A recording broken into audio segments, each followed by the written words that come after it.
हुकूमत तेलंगाना की जानिब से इलेक्ट्रॉनिक गाड़ियों के इस्तेमाल की हौसला अफजाई का फैसला किया गया है। हुकूमत ने इलेक्ट्रॉनिक गाड़ियों के इस्तेमाल पर मराहत देने का भी फैसला किया है। इब्तिदा में जो सरकारी मुलाजमीन इलेक्ट्रिक गाड़ियाँ खरीदना चाहते हैं इन्हें कुछ रियायत दी जाएगी। 10 से 20% तक डिस्काउंट का भी फैसला किया गया है। रियासती वज़ीर ट्रांसपोर्ट पूनम प्रभाकर ने कहा कि हुकूमत माहौलियाती आलूदगी पर काबू पाने के लिए इलेक्ट्रिक गाड़ियों के इस्तेमाल की हौसला अफजाई करना चाहती है। इलेक्ट्रिक गाड़ियों के इस्तेमाल से आलूदगी पर काबू पाने में मदद मिल सकती है और फ्यूल की खपत भी कम हो सकती है। उन्होंने कहा कि चूँकि हुकूमत की जानिब से इलेक्ट्रिक गाड़ियों को फ़रोग़ देने की पॉलिसी पर अमल किया जा रहा है, ऐसे में सरकारी मुलाजमीन को हुकूमत के नुमाइंदे बनते हुए इलेक्ट्रिक गाड़ियों का इस्तेमाल करने के लिए आगे आना चाहिए। ऐसा करने वाले सरकारी मुलाजमीन को 10 से 20% डिस्काउंट भी फराहम किया जाएगा।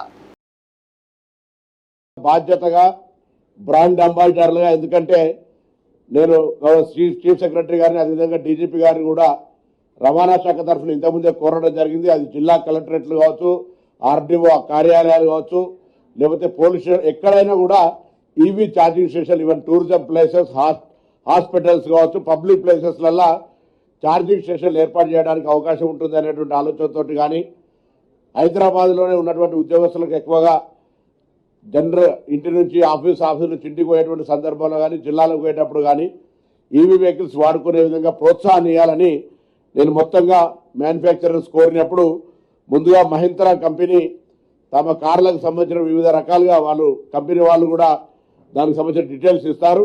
ఈరోజు 10% నుంచి 20% వరకు మరి కంపెనీ పక్షాన వాళ్ళు మీకు ప్రభుత్వ ఉద్యోగులకు తెలంగాణ రాష్ట్ర వ్యాప్తంగా రిబేట్ ఇచ్చే విధంగా వాళ్ళు నిర్ణయం తీసుకున్నారు। దాంతోపాటుగా 3 ఇతర మరి క్రావిటన్ కంపెనీ, అదేవిధంగా ఎథర్ కంపెనీ, ఓలా కంపెనీ, ఈ 2 వీలర్స్ కంపెనీలు, మహీంద్రా నుంచి కార్లు, దాని తర్వాత మారుతి వాళ్ళు కానీ ఎంజీ వాళ్ళు కానీ ఇతరత్ర కంపెనీలన్నీ కూడా నెగోషియేషన్లో ఉన్నాయి। మనం 10 నుంచి 20% వరకు అందరికీ కూడా ప్రభుత్వ ఉద్యోగులకు అందులో టీచర్లు కావచ్చు, ఎన్జిఓలు కావచ్చు, ఆఫీసర్స్ కావచ్చు, పోలీస్ కావచ్చు, మెడికల్ అండ్ హెల్త్ కావచ్చు, ఎవరైనా సరే ప్రభుత్వ ఉద్యోగిగా షోరూమ్లలో మీరు వాహనం కొనుగోలు సందర్భంగా మీకు గుర్తింపు ఇచ్చినట్టయితే అక్కడ ఆ రిబేట్ కన్సెషన్ తీసుకునేటువంటి అవకాశం ఉంటుంది। దీనివల్ల ముఖ్య ఉద్దేశం ఇది తెలంగాణలోనే మొదటిసారి దేశంలో ఎక్కడ ఇటువంటి కార్యక్రమం లేదు। ఈవీ రంగాన్ని ప్రోత్సహించడానికి అందుకే ఉద్యోగ సంఘాలను కూడా పిలిచినాం। ఈ అవకాశాన్ని వినియోగించుకుని ఇటీవల జరిగిన క్యాబినెట్లో కూడా మరి ట్రాన్స్పోర్ట్ డిపార్ట్మెంట్ రివ్యూలో కూడా ఈవీ వెహికల్స్ రాబోయే కాలం లోపల ప్రభుత్వ పరంగా అవి హైర్ కావచ్చు లేదా ప్రభుత్వ పరంగా కొనుగోలు చేసేటువంటి ఏ డిపార్ట్మెంట్ వెహికల్స్ అయినా ఈవీ వెహికల్స్ను మెజారిటీగా కొనాలి, పూర్తి స్థాయిలో కొనాలి అనేటువంటి ఒక నిర్ణయం కూడా తీసుకోవడం జరిగింది। ఇవన్నిటి ఉద్దేశం గౌరవ ముఖ్యమంత్రి గారిది, మంత్రిమండలిది, ప్రభుత్వ ముఖ్య ఉద్దేశం ఏంటంటే తెలంగాణ కాలుష్య రహితంగా ఉండాలి।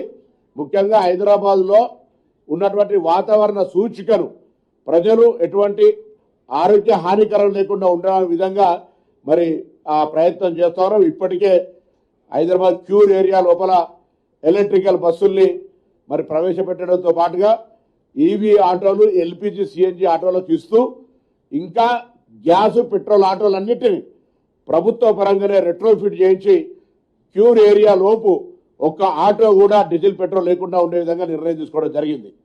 దీనివల్ల హైదరాబాద్లో ఉండేటువంటి ప్రభుత్వ వాడకమైనటువంటి వాహనాలను ఈవీ ద్వారా తీసుకుంటా ఉన్నాం।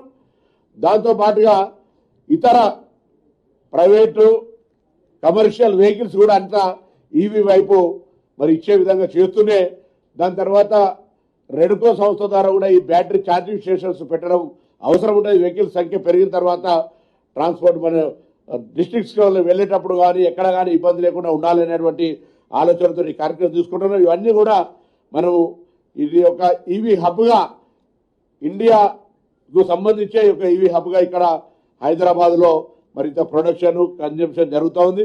అందుకు సంబంధించి ఇండస్ట్రీ కూడా కొంత ఇక్కడికి రావడానికి అవకాశం, వాళ్ళ ఎంకరేజ్మెంట్ ఉండేటువంటి పరిస్థితి। ఎందుకంటే సేల్ పాయింట్లో ప్రొడక్షన్లో మ్యాక్సిమం ప్రొడక్షన్ సేల్ ఇక్కడనే అవుతున్నప్పుడు వాళ్ళు ఇక్కడనే అది చేసేటువంటి ఒక ప్రయత్నం చేస్తూ ఉన్నారు।